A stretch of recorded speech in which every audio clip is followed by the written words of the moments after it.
Hai anak-anak, selamat datang di kelas matematika.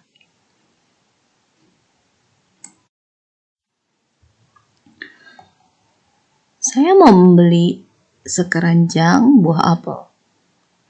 Pedagangnya bilang, ini apel satu keranjang, itu manis semua. Nah, terus saya mikir, apakah semua apel dalam keranjang ini rasanya manis semua atau pedagangnya ngebohong sama saya?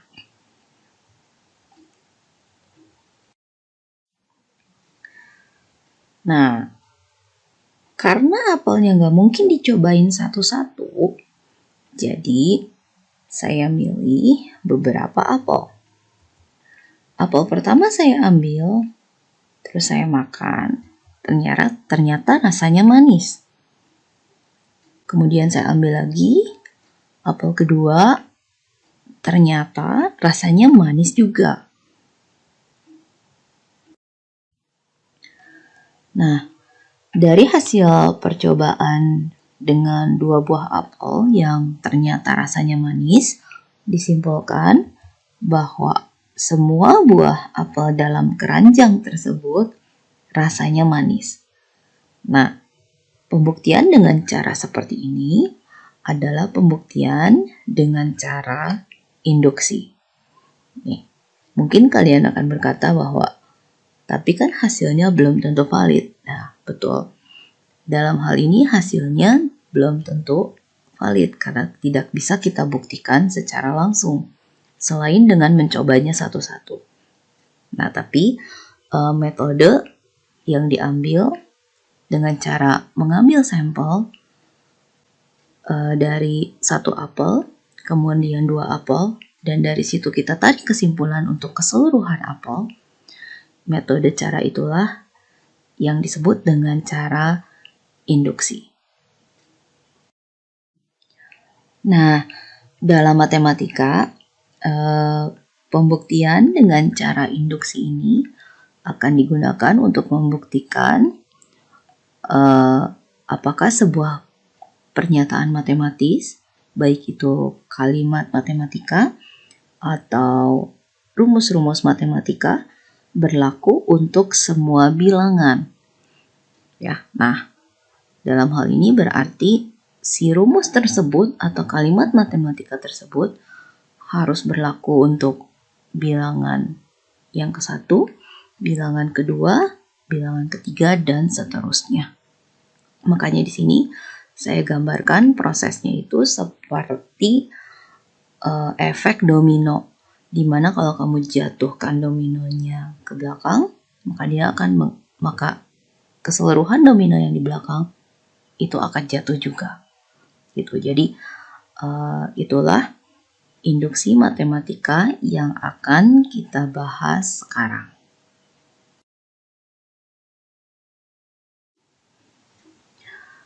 Tujuan pembelajaran hari ini adalah para siswa bisa memahami pembuktian pernyataan matematis dengan induksi matematika dan mampu menggunakan metode pembuktian induksi matematika untuk menguji pernyataan matematis.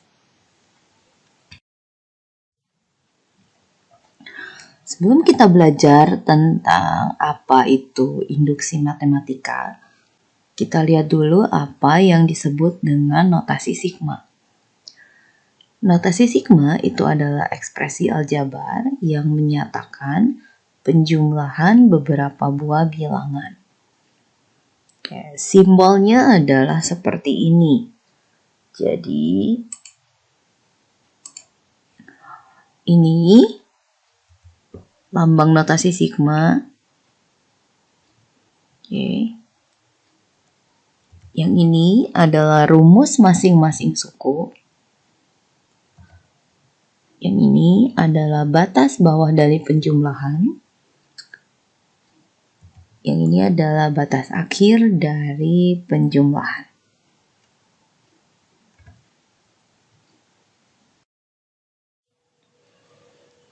Nah, sekarang coba kita lihat contohnya. Misal saya punya sebuah notasi sigma di sini. Jadi sigma I sama dengan 3 sampai 6 dari 3I ditambah 5. Jadi rumusnya itu 3I tambah 5. Kamu mulai perhitungan dari I sama dengan 3 sampai dengan I sama dengan 6. Oke. Jadi penjabaran dari notasi sigma ini dalam bentuk deret adalah sebagai berikut. Sigma artinya penjumlahan bilangan-bilangan. Bilangan apa yang dijumlahin? Dia mengikuti rumus 3I tambah 5 dimulai dari I-nya sama dengan 3. Jadi mulai dari 3 berlanjut terus 4, 5, terakhir berhenti di 6. Jadi 3 kali 3 tambah 5, 3 kali 4 tambah 5, 3 kali 5 tambah 5, 3 kali 6 tambah 5. Nah, kalau kita hitung, ini itu sama dengan 14 tambah 17 tambah 20 tambah 23 yang hasilnya sama dengan 74. Gitu ya. Itu. Contoh lain misalnya sigma I sama dengan 2 sampai 10 dari I kuadrat. Jadi rumusnya itu I kuadrat. Kamu mulai perhitungannya I-nya dari 2 sampai 10. Jadi 2 kuadrat tambah 3 kuadrat tambah 4 kuadrat dan seterusnya sampai 10 kuadrat. Oke. Jadi ini penjabaran bentuk notasi sigma. Nah, sebetulnya tentang notasi sigma ini ada beberapa sifatnya, ada beberapa aturan di notasi sigma sendiri. Nah, tapi saya nggak akan bahas itu sekarang karena mungkin kalian akan belajar lebih jauh lagi nanti kalau kalian kuliah, gitu ya. Jadi ini saya hanya bahas yang kita perlu aja, yaitu mengubah notasi sigma menjadi bentuk deret. Oke.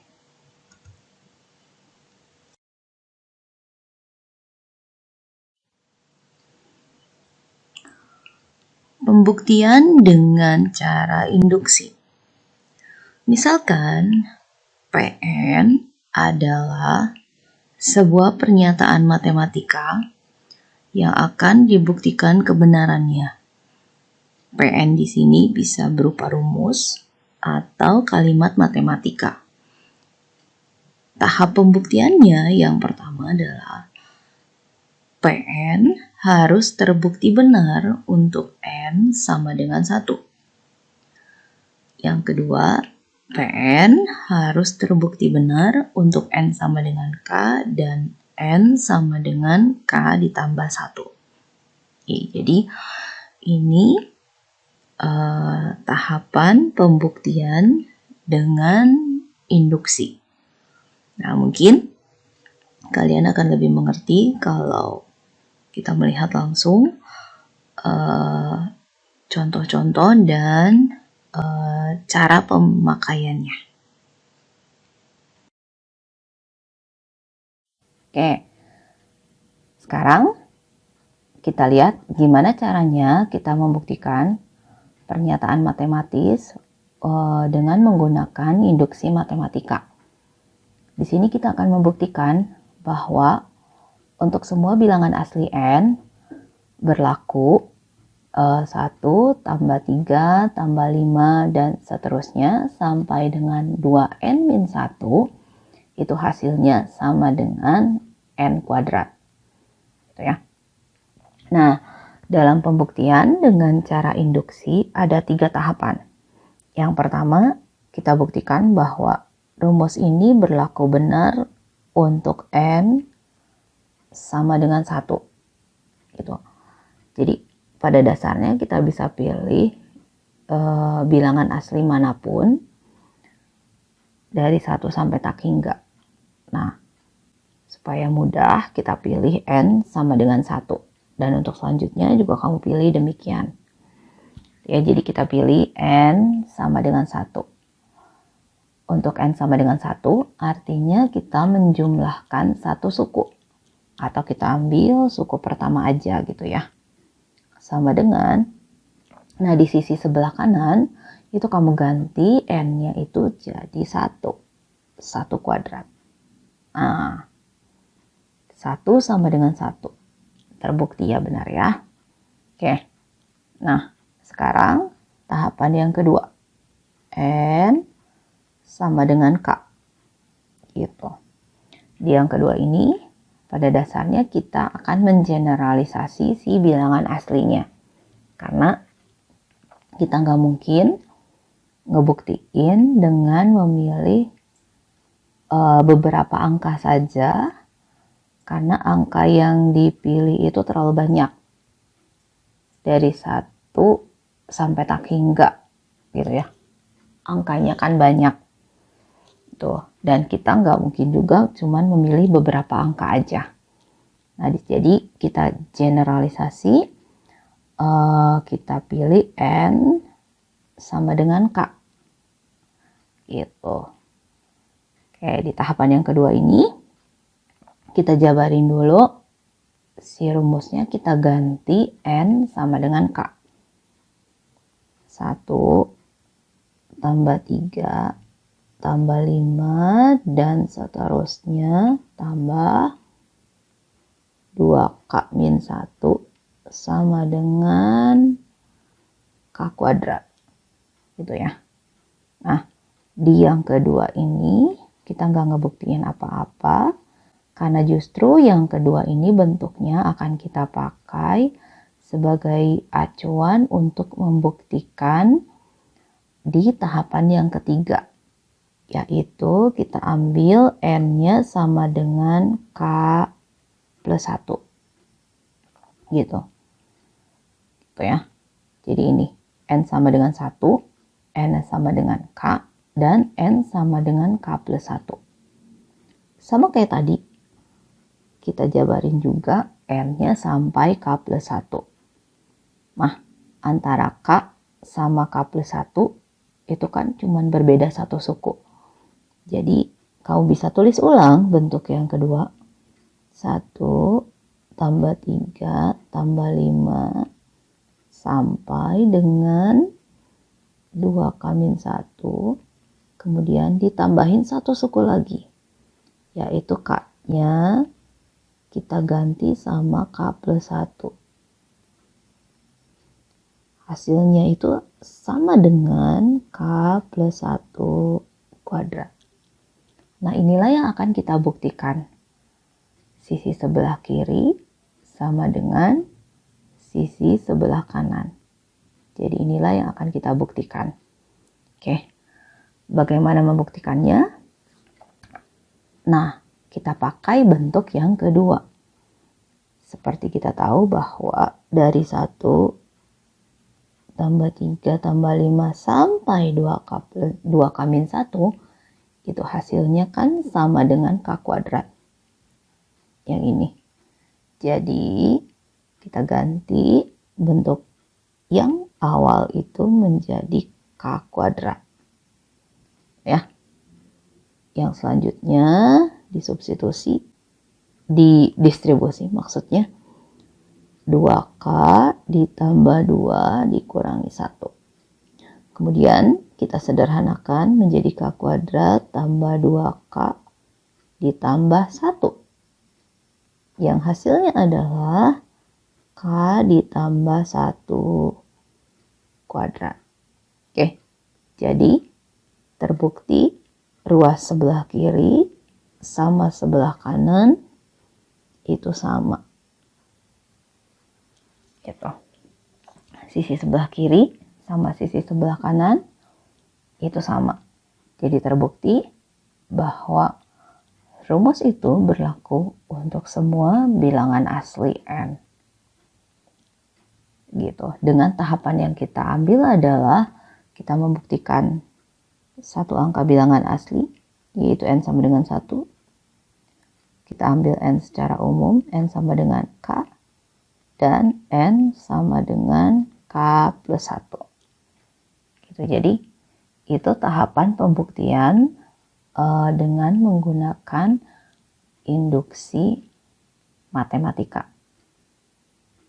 Oke. Contoh yang kedua, sekarang kita mau ngebuktiin bahwa untuk semua bilangan asli n berlaku 4 ditambah 8 ditambah 12 ditambah 16 sampai dengan 4n itu sama dengan 2 dikali n kuadrat tambah n. Oke. Nah, proses pembuktiannya seperti tadi. Kita mulai dengan n sama dengan 1. Ya, jadi n sama dengan 1. Jumlah satu suku berarti 4 sama dengan sisi sebelah kanannya 2. 1 kuadrat ditambah 1. 4 sama dengan 4. Terbukti benar. Oke, nah sekarang bentuk yang tahapan yang kedua. N sama dengan K. Oke, jadi N-nya di sini kita ganti sama K. 4 tambah 8 tambah 12 tambah 16 dan seterusnya sampai 4K sama dengan 2K kuadrat ditambah K. Gitu. Oke. Yang kedua ini diantepin, nanti kita pakai di yang ketiga. N sama dengan K plus 1. Oke. N sama dengan K plus 1, cuma nambah satu suku dari yang kedua. Jadi kamu copas aja bentuk yang kedua. Tambah 12, tambah 16, tambah dan seterusnya, tambah 4K, ditambah 4 dalam kurung K plus 1. Ya, K-nya diganti K plus 1. Sama dengan 2 K plus 1 kuadrat ditambah K plus 1. Oke, jadi kita ganti bentuk yang pertama itu sama 2 K kuadrat ditambah K ditambah 4 K plus 1. Gitu ya. Oke. Nah, di sini kita samakan bentuknya pada ruas kiri sama ruas kanan. Oke, faktor yang sama kita keluarin dulu. Jadi di kanan itu kan ada angka 2 tuh di luar. Jadi kita keluarin 2-nya. Dalam kurung K kuadrat ditambah K ditambah 2K plus 2. Gitu ya. Oke. Jadi 2-nya saya keluarin supaya bentuknya sama dengan yang sisi sebelah kanan. Oke. Nah ini kalau kamu lihat bentuk yang sebelah kanan itu ada K ditambah 1 kuadrat. Ada K kuadrat tambah 2K tambah 1. Jadi bentuk yang ini K kuadrat ditambah 2K. Saya pindahin 2K-nya. Ngasih 2-nya itu saya pecah. Jadi tambah 1 dan tambah 1 ditambah K. Atau saya bisa bikin jadi K kuadrat tambah 2K tambah 1 itu adalah K ditambah 1 kuadrat ditambah K ditambah 1. Gitu. Oke.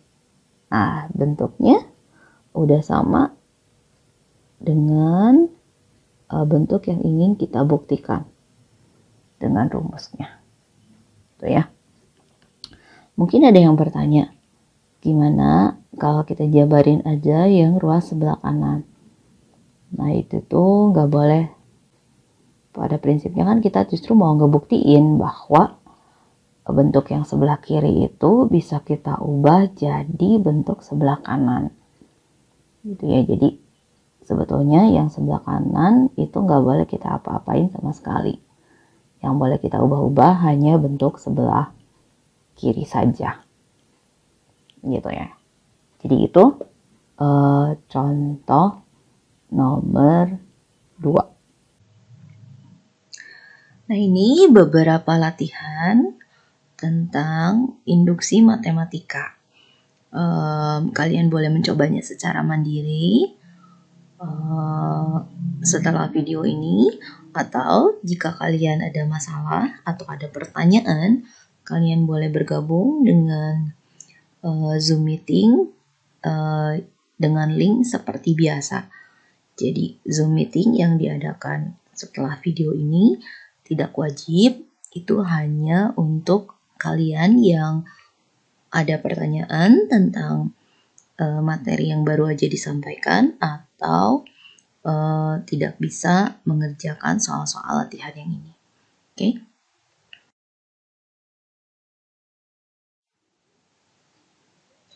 Sekian pembelajaran hari ini, sampai ketemu di pembelajaran selanjutnya.